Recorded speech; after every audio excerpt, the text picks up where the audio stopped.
What is up, FSM Army? Welcome back to a brand new episode. So guys, actually bukas pa yung last day ko. Okay, yung last half day natin. Pero naging interesting kasi itong comment ni Kuya. Ang comment, eto pakita ko sa inyo dyan, papakita ko. Yan yung comment niya. So magkano daw ba yung budget papunta dito sa Japan? Gusto niya daw pumunta. So again, that will depends. Siguro, depende yan kung gaano ka kagastos. Kasi dito sa Japan, ang sabi nila, ang cost of living is 10,000 pesos per day. Daw. Breakfast, dinner, lunch. Kasama na yun. Kasama mo na rin yung siguro 1K or 1.5 or 2.5 per night na hotel. Depende yun eh. Pero yun nga, yung iba sinasuggest, if 10 days ka sa Japan, bring 100,000. If 5 days ka sa Japan, bring 50,000. Ganon. Kasama na ticket, plane ticket and hotel doon na, pati yung mga transport trend dito. Kasama na yun guys, kasama na rin pagkain nyo. Pero if gusto mo ng lavish life, shopping, kasi syempre, depende na sa'yo yun. Ano ba yung bibili mo? Balak mo bang bumili ng LV na bag? Syempre yun, 100,000 agad yun or 80,000, gano'n. Goyard na wallet, plus siguro 40K. Goyard na yung katulad, yung sulpiece. Parang gano'n. So, that will depend eh. General, budget ka ng 5 to 10K per day. Okay na stay mo sa Japan. Wala pang shopping yun guys. Pero kung mag-shop, may shopping naman pero very minimal. Siguro punta kayo sa mga thrift store dito yun. Halos lahat naman ng thrift store dito mura din benta. Pero somehow, syempre, kung i-compare mo sa thrift store ng Pinas, mas mahal. Pero yun kasi, yung assurance mo dito, I can say na 80% legit. Kasi may mga fake din talaga sa mga thrift store dito. Nakakita na ako kaya alam ko. Tapos, kasi kung magpa-personal shopper ka guys, depende pa yun. May market ka na ba? Yun i-consider mo. Kasi katulad ko, may market na ako. So, kung wala ka pang market, if aasa ka sa groups, consider mo rin ilan ba yung tingin mong mabibenta mo. 'Di ba? Kasi katulad namin, for example, yung Onluebe, 50 plus pairs yung nabili namin. Retail is around 27 something. 'Di ba? So, yun yung retail niya. 50 plus, magkano na agad yun. Diba? Pero kung, yun nga, wala ka pa rin naman talaga masyadong market, siguro, tansyahin mo. Pero pinakamaganda niyan, magdala ka credit card na may mataas na credit limit. Tapos, yun yung gamitin mo pang para only funds ka, di ba? Hanggat di na max out yung credit card mo. Kasi ako, katulad ko ngayon, halos lahat ng credit card ko max out. Ay, sobrang dami natin nabiling expensive shits. Loewe, Chrome Hearts. Nakailang Chrome Hearts na glasses tayo. Magkano retail yan, guys? Di ba? Almost 90,000 yung retail yung Chrome Hearts na eyeglasses. So, yun. Ano pa ba? Kasi kami ni Liberty dati, yun, i-consider nyo rin pala yung hotel nyo. Kasi actually, ticket mura lang naman talaga eh. Kunwari, Cebu Pack, 15K. 15 to 25,000. Yan na yun. Yan yung budget mo sa ticket. Back and forth na. Tapos hotel, depende kung gaano ka katagal mag-i-stay. And depende din kung saan mag-i-stay. Kasi katulad namin, ngayon, ang ini-stay namin, 3 to 4 star hotel na. So, that's roughly, pag naka-sale, 1.5. Pag hindi naka-sale, 2.5 to 3.5 per night. Depende pa yon sa location. Kasi dati yung mga hotel namin, yung kunwari lalayo ka ng todo-todo, nandun ka sa Asakusa. Ano lang hotel nun, siguro makakuha 700 per night. Pero, yayariin ka naman nun sa pamasahe. So, ganun din. So, lumapit ka na lang. At least yun, magkano lang pamasahe mo? 70 pesos per day ata. Pag trade. Kasi pumapatak, or 120, sabihin mo ng 120, 300 yen eh. Bali ka na, nakatrain ka na nun. Kung punta ka lang sa mga Shibuya, Harajuku, mga ganyan-ganyan. Pero kung lalayo ka pa, magsa-sightseeing ka pa mga tourist, depende pa ulit yun. Siyempre, kailangan mo ring mag-add ng additional budget dun. Siguro, roughly, kung ako tatanungin regular na travel, walang pasabay, walang lavish shopping, 75 to 100,000 cash na yun. Sightseeing ka lang. Pero kung may lavish shopping ka, depende na sa'yo yun. So, yun lang. Boss, sana nasagot ko yung tanong mo. Bukas, try natin.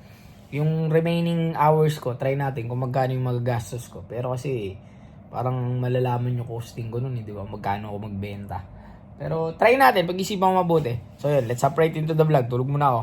Disclaimer lang, regarding dun sa vlog ko nung nakaraan, hindi ko po tinitira yung thrift community. Sa mga hindi nakakalam, sobrang taas ng respeto ko sa thrift community ng Pinas. Alam niyo bakit? Diyan kami nag-start ng Liberty. Yan yung tumulong sa amin na mabuo yung channel. May mga binavlog tayo dati, si Vintage Ball, si Cap Zone, si Season Pass, sino pa ba? Yung may Mercato ata yun, yung napunta namin event ng thrift dati. Kumbaga, sobrang dami namin tropang OG na thrifter, in my opinion. Kaya ako rin alam na maraming fake, kasi nakwentuhan na nila ako. Hindi ko sinasabi na lahat fake Maraming fake. May mga legit, pero marami ring fake.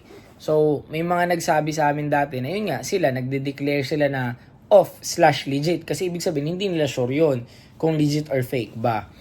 Pero yun nga, yun yung main reason bakit ko nasabi na maraming fake, kasi nanggaling ako dun, guys. So wag kayong magalit sa akin, hindi ko tinitira yung thrift, okay? Wag kayong magagalit sa akin kasi hindi ko tinitira yung thrift community. It's just alam ko yung ano nun, yung although hindi ako tawag dito?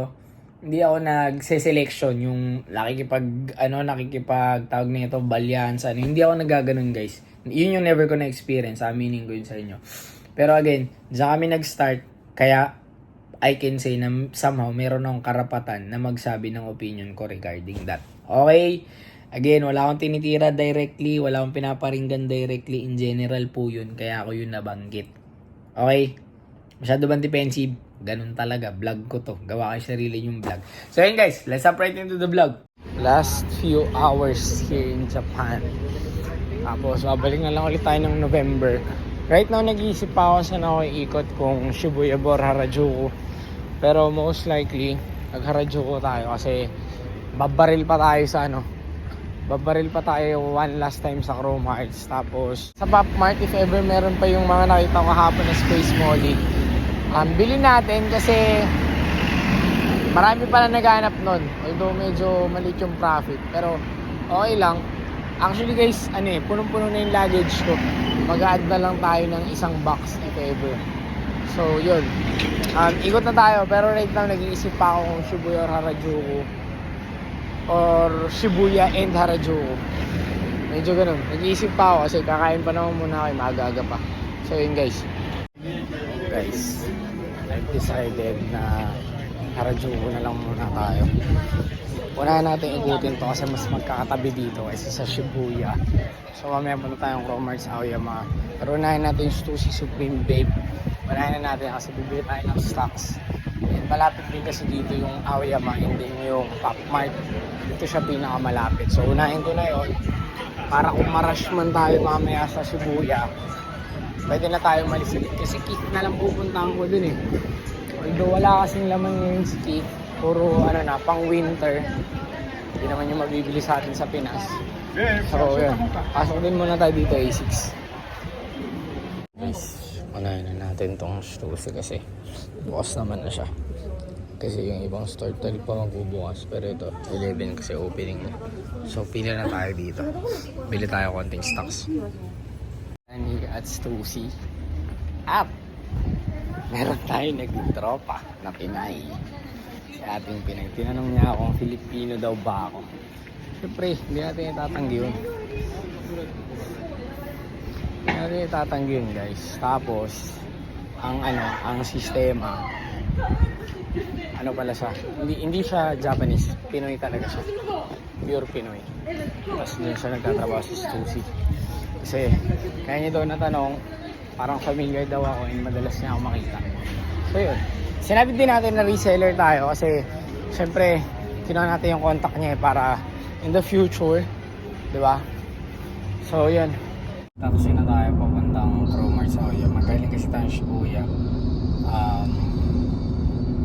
ban talaga, hindi talaga ako makabili dun. Pero anyways, punta na natin ito. Tapos after nito, lapupuda ako. Tapos after nung Pop Mart, rekta na tayo ng Shibuya. So yun guys. So guys, ang muling pagbabalik. Nag-taxi na tayo kasi 1,000 yen lang naman yung pamasahe. So That's roughly around 390. Pag nilakad ko siya, 30 minutes walk. Since wala na tayo masyadong oras, taxi tayo ngayon. Malapitan lang naman yan. Guys, tingnan nyo. Tingnan nyo gano'ng karami. Restock ko. Restock. So guys, bumili lang tayong horseshoe na t-shirt. Sayang, dalawa sana bibiling ko. Kaso, isang XL na lang ang natitira and isang small. So kahapon ko pa ito nakita. Hindi lang ako bumili kahapon kasi nga bumili tayo ng eyeglasses. So, nag-limit yung isang card natin. Kakabayad lang kahapon. Hindi pa nagre-reflect kahapon. Ngayon lang nag-reflect. So, ginamit natin yung pambili nito. Kasi ayoko i-cash sayang yung points. So, sayang kahapon, marami pa Ngayon wala na. OG siya na horseshoe na puti, na pocket tee. Pakita ko na lang sa inyo pagdating ko ng Pinas siguro. May continuation vlog naman to sa Pinas. So ngayon, punta na tayo ng Pop Mart. Tapos next is Keith. Guys, dito na sa Pop Mart. Silip lang tayo. Sana meron yung kailangan natin. Okay. So pag wala kalungkutan, mahal ng taxi. So guys, buying tayo ng Panda. Tsaka Okay, it's total price, okay? Okay. Yes. Yeah. Passport for you. Okay. Guys, on the way na tayo sa Keith. So siguro last na to kasi ang laki nitong mga Space Molly. Last na to. Keith, bili lang tayo ng dalawang on cloud kasi may kailangan tayong bilhin na on. Tapos after that, balik na tayo ng hotel. Medyo maaga pa pero ang hirap Ang hirap na mag-ikot. Ang dami na nating bit-bit. Hirap talaga pag hindi dala yung maleta kasi wala tayong napaglalagyan. But anyways, ikot pa tayo. Actually, nung isang araw ko pa inaantay ito yung nila, mga vintage 1 of 1. Meron silang mga vintage 1 of 1 ngayon ng mga t-shirts. Kaso konti lang yung para sa akin notable. Meron silang Ice Cube, size medium. Tapos AC/DC, size medium din. And then, isa lang yung maganda para sa akin, yung Rolling Stone na size XL. Yun lang. Tapos yung iba puro puro Disney na vintage. So nag-aantay lang tayo dito kasi meron tayong kailangan bilhin. Tayin lang natin yung reply ni client. Kasi after that, probably time check kasi is 1:30 na. So supposedly dapat makabalik ako ng hotel ng 3:30. Dapat pabalik na ako nun kasi 4 tayo susunduin. Pero may ilang oras pa. Pero baka umuwi na ako ng maaga. Kasi nga ang hirap bit-bitin na itong Space Molly. Dapat pala di na muna ako bumili. So ayun guys, try natin mag-vlog pa maya.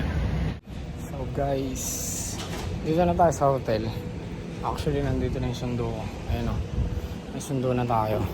Ayusin lang natin ng konti yung mga gamit natin. Tapos sibat na tayo. Dapat 4 pa yun pero medyo maaga siya. So ayun, kita tayo sa mga susunod na travel. November Osaka tayo, December Osaka ulit. Sneaker ko na Osaka is coming. Okay, so we are buying pairs. Bentahan nyo kami ng Fragments High, Fragments Low, any Travis Scott Lows, tapos LNF, mga ganyan-ganyan.